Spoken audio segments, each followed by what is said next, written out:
হুজুর আপনারাই তো বলেন মাদ্রাসার বাচ্চাগুলো যে জায়গায় চলে যায় তাদের পায়ের নিচে নাকি রহমতের ফারিস্তা ডানা বিছায়া দেয়। তাই আজ আমাদের নন্দুরবার এলাকায় হাজার হাজার মাদ্রাসার বাচ্চাগুলো এসে গিয়েছে, এখানে নিশ্চয় রহমতের ফারিস্তাও অবতীর্ণ হয়েছে।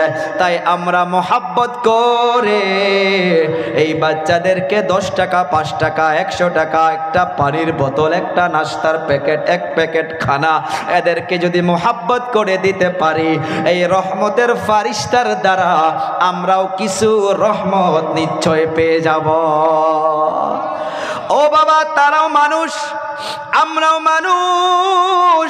নবী আমার জানাইয়া গিয়েছে ও আমার উম্মতের দল একটা কথা শোনো, আমি নবী হইয়া জানাইয়া গেলাম আমি দুনিয়া থেকে চলে যাওয়ার পর তোমাদের নিকটে একটা দল আসবে, একটা দল আসবে। তারা কারা?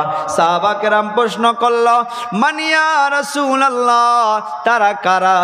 নবী আমার জানাইয়া দিল তারা হইতেছে যারা মায়ের মোহাব্বতকে ত্যাগ করবে, বাবার মোহাব্বতকে ত্যাগ করবে, ভাই বোনের মোহাব্বতকে ত্যাগ করে, যারা বাড়ি ঘর ছেড়ে মাদ্রাসার মাধ্যমে কোরআন ও হাদিস শিখার জন্য জমা হয়ে যাবে।